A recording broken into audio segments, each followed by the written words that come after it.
আমার এই ডান পাশে ফাঁসির দণ্ড পেয়েছিলেন, বাম পাশে ওই বসা আছেন ফাঁসির দণ্ড, আমার এখানে আছে ফাঁসির দণ্ড, আমার পিছনে আছে সালাউদ্দিন কাদের চৌধুরী সাহেবের ছেলে, মীর কাসেম আলী সাহেবের ছেলে, মাননীয় সংসদ সদস্য। আমরা যে বেঁচে আছি এটাই তো বেশি। জনাব এবিএম আশরাফ উদ্দিন নিজান, আপনার সময় 10 মিনিট। আউযু বিল্লাহি মিনাশ শাইতানির রাজিম, বিসমিল্লাহির রহমানির রহিম। মাননীয় স্পিকার, আপনাকে ধন্যবাদ। আমি সর্বপ্রথমে আপনাকে জানাতে চাই, হাউসকেও জানাতে চাই, সারা বাংলাদেশের 18 কোটি মানুষকে জানাতে চাই, আমাদের 71, আমাদের 90 এবং আমাদের রক্ত ভেজা এই সেদিন ঘাসের মধ্যে এখনো লেগে আছে জুলাই বিপ্লব। এই বিপ্লবে যারা আত্মাহুতি দিয়েছেন তাদের সকলের আত্মার মাগফিরাত কামনা করি। মাননীয় স্পিকার, এই সেদিন কুরবানের আগের সপ্তাহে আমি বেস্তিনি হসপিটালে গিয়েছিলাম ব্যাংককের জুলাই যোদ্ধাদেরকে দেখার জন্য। সেখানে অনেকের সাথে কথা হয়েছে। এক তরুণ হুইল চেয়ারে বসে আছে, ওই জুলাই যোদ্ধার পাশে একজন তরুণী। আমি ভেবেছিলাম হয়তো বোন কিংবা কোনো আত্মীয় হবেন। এই জুলাই যোদ্ধা আবু সাইদ যেদিন নিহত হয়েছেন সেদিন সে গুলি খেয়েছিলেন। যখন কথা বলতেছিলাম প্রাসঙ্গিক ক্রমে ওই তরুণী বললেন, ইনি আমার স্বামী।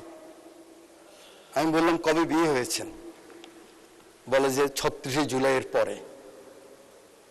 ইন্টেরিয়াম গভর্নমেন্ট যখন তাকে নিয়ে যাচ্ছিলেন তখন এই তরুণী তার পিতাকে বলেছিলেন, আমি একজন শহীদ কিংবা পঙ্গু এই জুলাই যোদ্ধার স্ত্রী হতে চাই। কিন্তু দুঃখের বিষয় কি জানেন মাননীয় স্পিকার, এনটিআরসিতে উনি তখন শিক্ষক নিয়োগ পেয়েছিলেন। একজন ইউনো সাহেবের কাছে গেলেন যে আমার স্বামী ব্যাংককে নিয়ে যাবে। উনি বলেছেন আপনি জয়েন করতে হবে। উনি জয়েন না করে চলে গেছেন। এই হাউসকে এটাই জানাতে চাই, সময়ের সাথে সাথে দেখা দেয় নিত্য নতুন প্রয়োজন। রেডি থাকতে হয় প্রতি মুহূর্ত। তাই এলো ইনোভার, যেন আপনি লাইফে থাকেন রেডি প্রতিদিন। Innova, designed for now. এই যেমন আমরা 71কে বুকে লালন করতে পারিনি, ধারণ করতে পারিনি, বারবার মিথ্যা চেতনার কথা বলেছি, কোন ক্রমে এই জুলাইয়ের চেতনা যেন কোনো আমলা হোক, এমপি হোক, মন্ত্রী হোক, কোনো কারো কারণে যেন জুলাইয়ের চেতনা নষ্ট না হয় সেদিকে আমাদের সকলকে আমাদের নজর দিতে হবে। মাননীয় স্পিকার, বাজেট সম্বন্ধে দুই পক্ষেই বক্তব্য রেখেছেন। আমার সিনিয়ররা আছেন যারা 40 বছরে পার্লামেন্টে আছেন, সেরকম সিনিয়র লিডারও আছেন। আমি কখনো দেখি নাই সরকারি দল বিরোধী দল এত গঠনমূলক আলোচনা করতে, যার জন্য আমাদের দুইজন হুইপ বক্তব্য রেখেছেন। ওরা দুইজনে একদম ক্যাটাগরিক্যালি বলেছেন বিরোধী দল কিভাবে ভূমিকা রেখেছেন। সরকারি দল আমরা যারা আছি, ডেমোক্রেসির প্রথম কথা হলো পেশেন্স, এবং ইসলামিক রাজনীতির প্রথম কথা হলো সবর। এই দিকেও সবর আছে, এই দিকেও পেশেন্স আছে। এই জন্য দুই দিককে আমি ধন্যবাদ জানাই, অভিনন্দন জানাই। মাননীয় স্পিকার, এই বাজেট সম্বন্ধে অনেক কথা হয়েছে, আমাদের অনেক চমৎকার চমৎকার আলোচনা হয়েছে। আমি যেটা বাজেট বুঝি, যেহেতু আমি ইকোনমিক্সের ছাত্রও নয়, আমি বাজেট সম্বন্ধে কোনো গবেষণা করি নাই, সেই লাইনে বক্তৃতা দিতেও আসি নাই। আমি এসেছি আমার মানবিক প্রধানমন্ত্রী, যিনি হাউসের নেতা, তিনি কিন্তু এই পাশের নেতা নয়, তিনি দুই পাশের নেতা। বিরোধী দলের নেতা, তিনি এই পাশের নেতা। এই চেয়ারকে ঘুরিয়ে যখন house of the leader of the house বলেন, এই চেয়ারের উত্তাপ আমি বুঝি। এভাবে যখন উনি বলেন এই সবুজ চেয়ারের উত্তাপ আমি বুঝি, আমি মনে করি আমার সরকারি দলের মন্ত্রী থেকে শুরু করে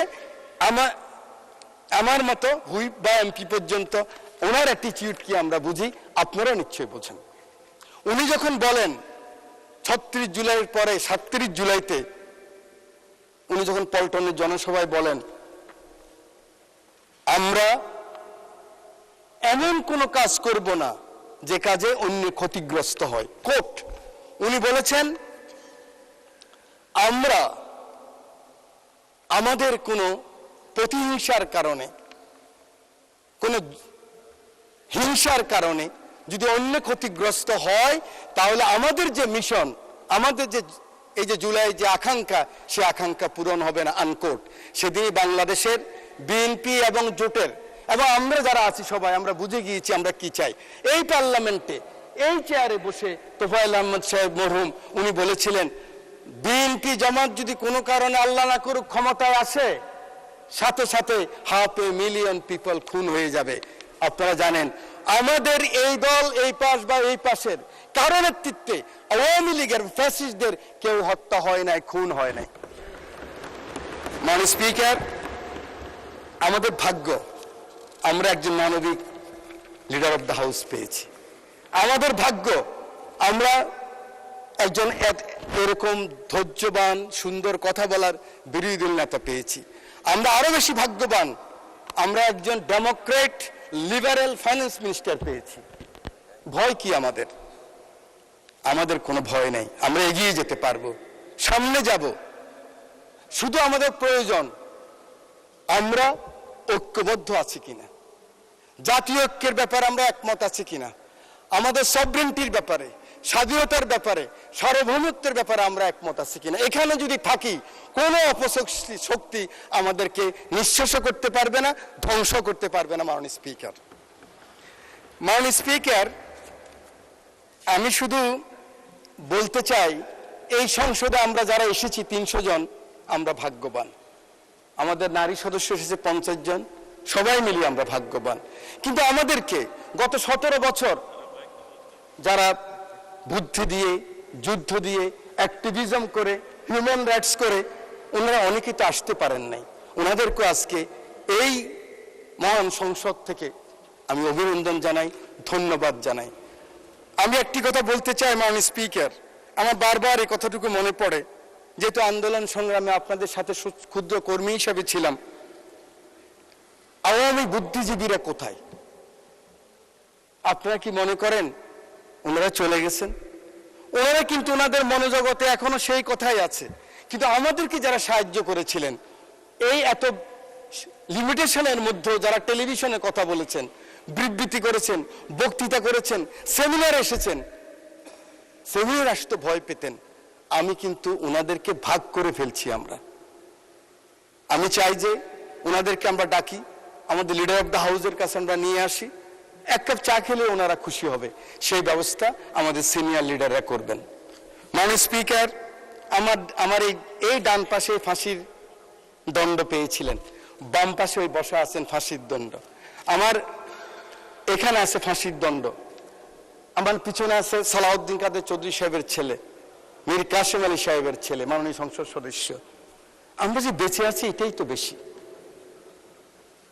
আমাদের মাননীয় হুইপ মিয়া নুরুদ্দিন অপু রকিবুল ইসলাম বকুল বলেছিলেন, আমরা লিডার অফ দ্য হাউসকে, মাননীয় প্রধানমন্ত্রীকে উনি হাদিস দিয়ে, কোরআনের সূরা দিয়ে বলেছেন, প্রথম সাহায্য করতে হবে কে?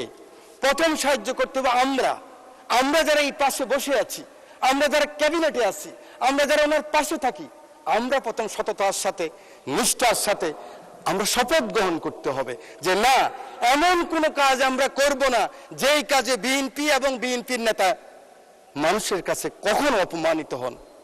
এই শপথ আমাদেরকে গ্রহণ করতে হবে। এই শপথ করতে যদি আমরা রাজি থাকি, আমরা আমাদের মনোজগতে যদি নিয়ে আসি যে না, আমরা ইনসাফে থাকবো, আমরা হকে থাকবো, আমরা আমাদের একাকার সাথীদেরকে কিন্তু ভুলে গেছি, অনেকে আসতে পারেন নাই।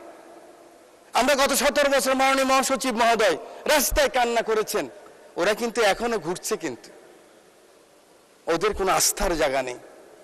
মাত্র 4 মাস, আমি জানি আমার একজন মাননীয় সংসদ সদস্য এখান থেকে বলেছেন ওদের জন্য প্রকল্প গ্রহণ করা উচিত, ওদের ব্যবস্থা করা উচিত। এই পাশে যারা ক্ষতিগ্রস্ত হয়েছেন আন্দোলন সংগ্রামে যে কর্মীরা, ওদের জন্য ব্যবস্থা করা উচিত।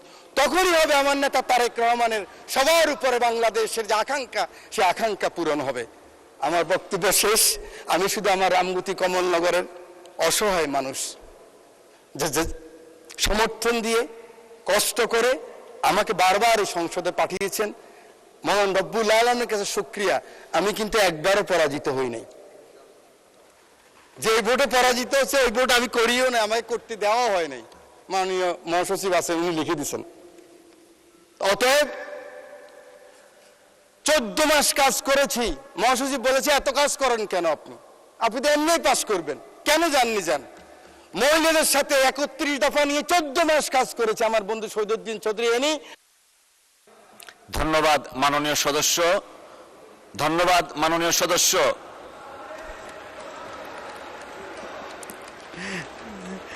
ধন্যবাদ মাননীয় সদস্য।